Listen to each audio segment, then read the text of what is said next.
Hello students, today I have come up with a new chapter which is the P block elements from class 12 syllabus. So your P block elements basically have four parts: group 15, group 16, group 17 and group 18. In your syllabus you have from group 15 to group 18. Okay, so today I'll start with group 18. So you all know that group 18 basically comprises of the noble gases. You know that group 18 basically comprises of the noble gases. So let's start with the noble gases. We will start with the general electronic configuration: helium, neon, argon, krypton, xenon and radon. Radon is radioactive in nature. So if we come to the electronic configuration of the noble gases, then helium is 1s2. Okay, now from neon to argon to krypton to xenon to radon, we generally do not write the entire electronic configuration. We write the name of the previous noble gas and the outer electronic configuration. For neon it is 2s2 2p6. For argon, neon 3s2 3p6. For krypton, argon, we know that 3d10 is filled up, means 3d10, no, the d orbitals are filled up. So 3d10 4s2 4p6. For xenon it is krypton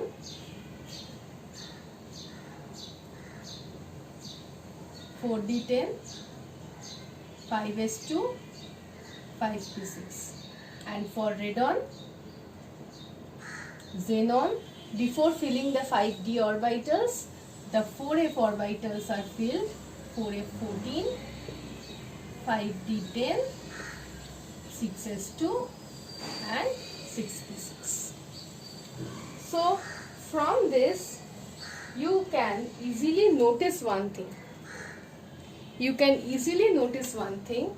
That leaving helium alone, all the noble gases have outer electronic configuration 2s2 2p6, 3s2 3p6, 4s2 4p6, 5s2 5p6, 6s2 6p6.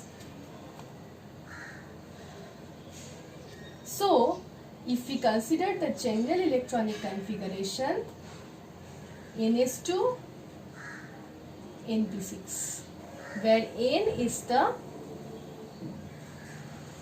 principal quantum number of the valence shell. Okay, so this is Ns2 Np6 is the general electronic configuration of the noble gases, leaving helium alone. Helium has only 2 electrons, so helium will be 1s2. Okay, so after the electronic configuration, we will come to the physical properties of the noble gases. Among the physical properties, the first property is atomic radius. Now it is said that, or it is observed that in a particular period, say starting from lithium, beryllium and ... till when we will come to neon, it is said that across a period, on moving from left to right across a period, generally the atomic radii decreases because of increased nuclear charge. But it is seen that the noble gases in a particular period has the maximum atomic radii. What is the reason behind it? It should have the lowest because it is rightmost in a particular period, but the noble gases in a particular period have the highest or maximum atomic radii. Okay, the reason behind it is that in noble gases, the atoms are held by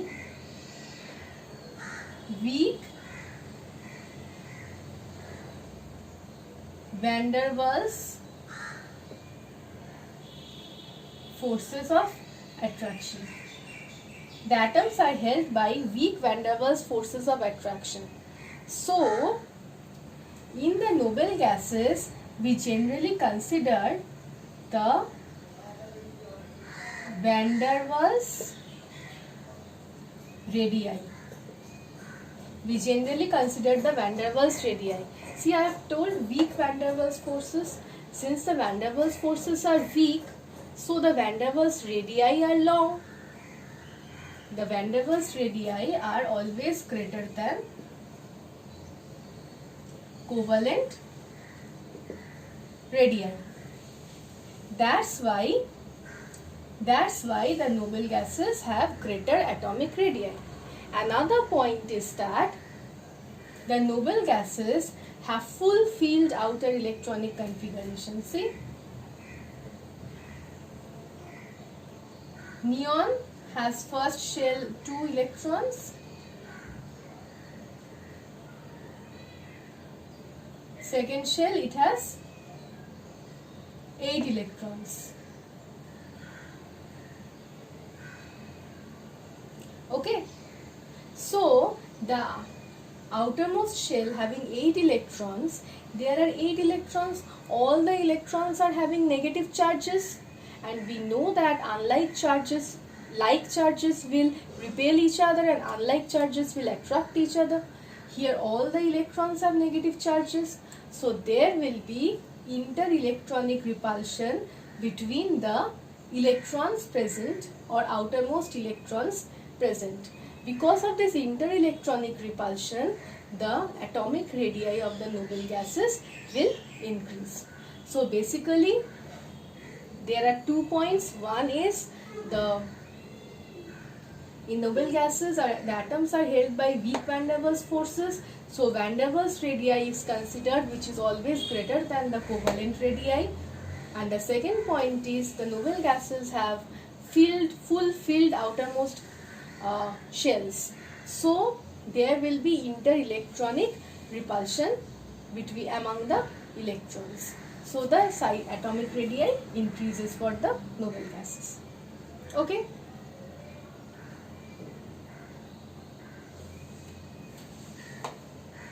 And what happens as we move down the group of noble gases?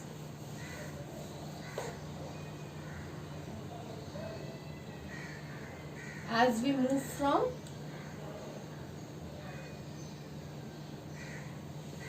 helium to radon,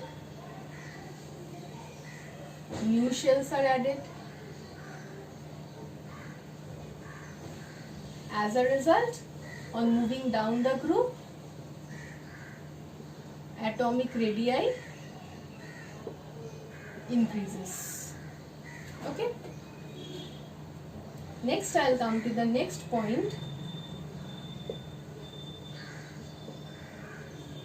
Ionization enthalpy. Now, what is ionization enthalpy? Ionization enthalpy is the amount of energy which is released when an electron is removed from the outermost shell of an isolated gaseous atom. Basically, the value of ionization enthalpy is very high for the noble gases. Why it is very high for the noble gases? Because just see, it is basically the amount of energy required to remove the electron. Look at the configuration of the noble gases. NS2, NP6. They have full field stable electronic configuration. Why will they remove an electron from their outermost shell to become unstable? They won't do that easily. So, in order to remove an electron from their outermost shell, a lot of energy is required. That's why, and that energy which is required, that is the ionization enthalpy value. So the ionization enthalpy value is generally high for the noble gases. The third point is electron gain enthalpy. Here also we will come to the condition of the electronic configuration. See, it has such stable electronic configuration. Why will it attract an electron or accept an electron in order to become unstable? It has stable electronic configuration, no? So it is not at all easy for the noble gases to accept an electron. That's why high amount of energy is released if an electron is accepted. So it has, means the noble gases have high electron gain enthalpy values. Okay. Now the next physical property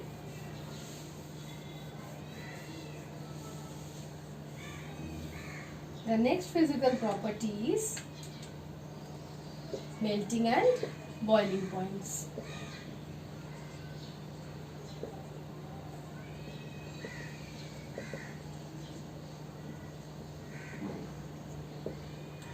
Okay, the next physical property is melting and boiling points. Now, it is said that the noble gases have low values of melting point and low values of boiling point. The reason behind it is the noble gases are held by the weak van der Waals forces. They are held by the weak van der Waals forces. So, just a small amount of heat or just a small amount of heat energy provided to the noble gases will easily break these weak van der Waals forces and separate the atoms. That's why the noble gases have low melting points and low boiling points. Now, on moving down the group, on moving from helium to radon, this value, boiling point and melting point increases. Now what happens on moving down the group? On moving down the group, the surface area increases. Yes, obviously the surface area will increase because on moving down the group the atomic radii increases, no? On moving down the group, the surface area of the noble gases increases. On moving from helium to radon, surface area increases. When the surface area increases, the van der Waals forces become a bit stronger. If the van der Waals forces become a bit stronger, then a bit more amount of heat energy will be required to separate the atoms in the noble gas. That's why on moving down the group, a bit more amount of heat will be required for melting and boiling. So the melting point and boiling point increases on moving down from helium to radon. Okay. The next important property is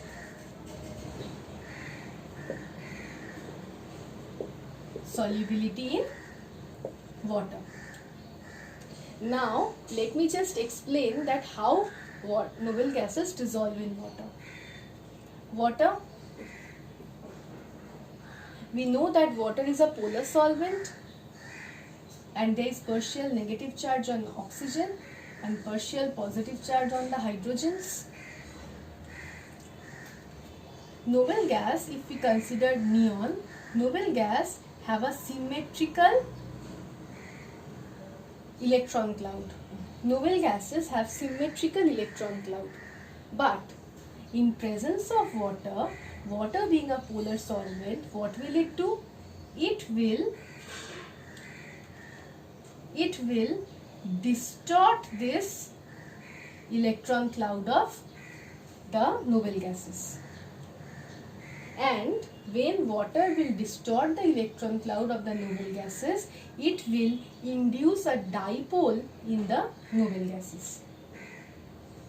An induced dipole is created in the noble gases. And generally the noble gases dissolve in water because of this dipole induced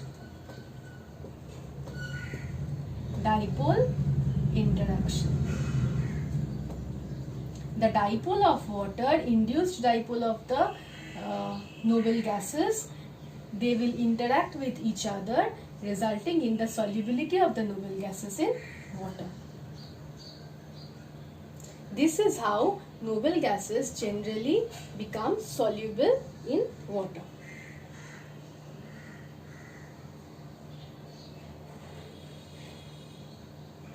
Okay?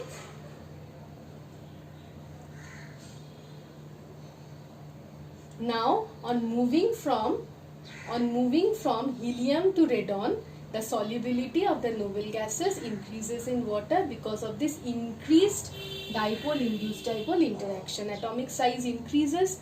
When the atomic size will increase, means the atomic radii of the noble gases will increase, the extent of polarization of the noble gases will increase. When the extent of polarization of noble gases increased, the dipole-induced dipole interaction will further increase. So on moving from helium to radon, solubility increases. Okay? Now I'll come to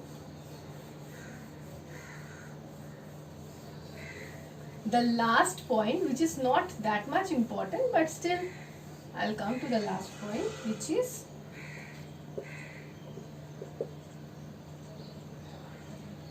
adsorption on charcoal.